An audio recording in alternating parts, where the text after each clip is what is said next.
Hello and welcome to Bone Masters, episode 31, featuring Ron Wilkins.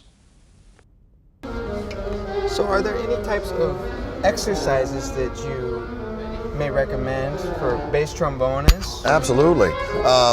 I started off using Alan Raff's book, his method for bass trombone, which I found was really useful and gave me some ideas about working into the instrument, the air, working on the playing into the middle and lower registers of the instrument, and yet being able to do it with ease and facility. The book, as of late, that I've been using is Paul Felice's method, advanced method for bass trombone study, which has just this amazing amount of flexibility studies as well as long tone work, and it really gets you into the basement register of the horn, and being able to go ahead and play from there into from pedal register into lower, into middle, and then into high register on the instrument. That's probably been one of the best books. I also have used in the past and will occasionally go back to Phil Teal's bass trombone method, which is pretty much working on being able to play long tones, full and resonant, and at times like anywhere from up to 100 pedal notes at a time. He's the coolest cat, man. Yeah, I still have yet to actually meet him, but it's my hope to be able to get some correspondence in this year with him. He'll be on this show later on. Oh, fantastic! Yeah. Fantastic. That would be awesome. I would love to be able to hang with him and just kind of like pick his brain, because I still remember listening to him perform on Toshiko Akiyoshi's band. Oh yeah. And she had wrote the piece for him called "I Ain't Gonna Ask No More," where he's playing on contra. And to me, that's the first time I had heard a contra used in a non-classical setting. I see. And I just thought it was genius. Yeah. I mean, it's like to be able to play that low and yet that groovy. You know, this is like, it just blew my mind. It is. It truly is. So I'm trying to get to be one of the guys who can make it less rare. And nowadays, there's so many great bass trombonists in the classical field, like Ben Van Dijk, among others, the great Holland bass trombonist, who also is a fantastic contrabass trombonist. And to me, guys like that have brought the contra up to more of a forefront. They're giving it more visibility.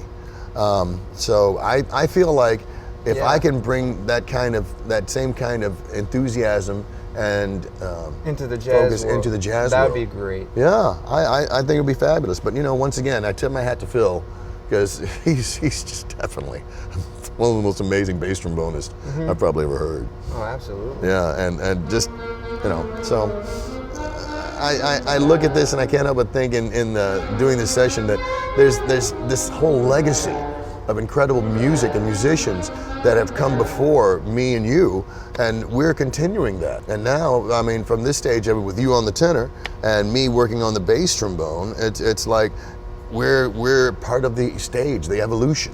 Lady Gaga said something on a Howard Stern interview that resonated with me. She said that and if you want people to pay attention to what you're contributing to the music, you need to pay homage to what came before you, because that will be obvious to the people listening to you if you paid homage to and checked out the people of the past. Oh, absolutely. I mean, and I pride myself at being a jazz musician above anything else.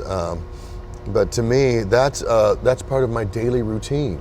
When I get up in the mornings, I'm playing jazz, and I'm listening to JJ or Frank Rosalino or Carl Fontana or John Coltrane or Cannonball Adderley or Woody Shaw or Clifford Brown. I mean, there's this whole legacy, and that's all a part of the history of it. And yet, there's still relevance. There's still current emphasis with what these artists and these great masters have brought to the music that still resonates today with what we do as jazz performers.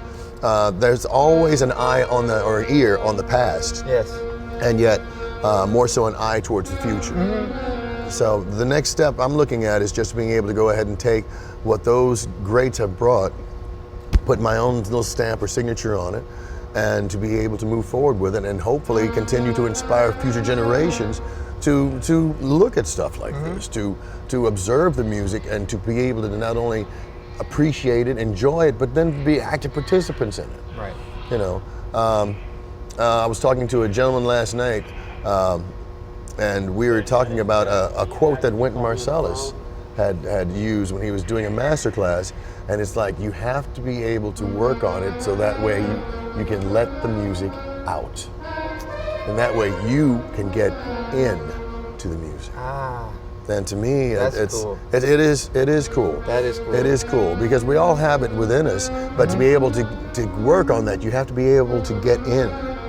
And getting in is like a part of just working on not only the techniques of being able to play the instrument, but to be able to like keep that ear in the past, the study and the transcriptions, the continued listening, the focus on what great artists have done from the 1920s, 30s, 40s, 50s, 60s, all the way up to present day. You can tell the cats that have been listening. Oh, absolutely. Doing a lot of listening. Absolutely. It just comes out of you. Yeah. Half of practicing is listening. Yeah, absolutely. And this is emphasis that I've said I apply to myself as well as to having worked with so many students over the years in master classes as well as in the private teaching and public school teaching. Hello, my dear friends of the world. Paul here. There you have it. One of my favorite musicians and human beings, Ron Wilkins. It's always nice to have him on the show. And check out his other appearance if you haven't already. I believe it's episode 16. And he'll be back for more. I'd like to thank you so much from the bottom of my heart. It means the world to me, the support. Wanted to remind you of the Bone Masters Facebook page. You want to check that out. The URL is facebook.com/BoneMastersTV. I'll put a link down below in the description if you're watching this on YouTube. Whew! A lot of stuff going on. Wanted to thank the patrons, BSC Music, and I also wanted to let you know about the Arturo Sandoval Paul the Trombonist video series. So those videos will be up on the YouTube channel. Also, Paul the Trombonist fans, that page. The first video is up already, and the response has been extremely overwhelming. I believe in the first 5 days it hit 500,000 views on that first video. So we're in the studio still making more videos together, and again, I mean, we'll talk about life-changing and one of the biggest honors of my life working with Arturo Sandoval.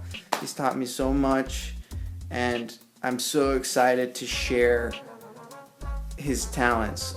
We're going to display Arturo Sandoval in a way that nobody's ever seen. This man is capable of doing stuff that I didn't even comprehend. So what we're doing is going to capture it in a special way and share it with you all.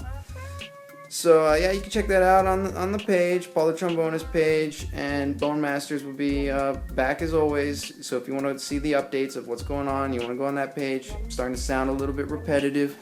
So that's right there. That's the video. That's I just edited. The one you just saw, that's the editing going on. And I'd like to thank you all. Love you all so much. You're the best, and you take care. You can tune the piano, but you cannot tune a fish.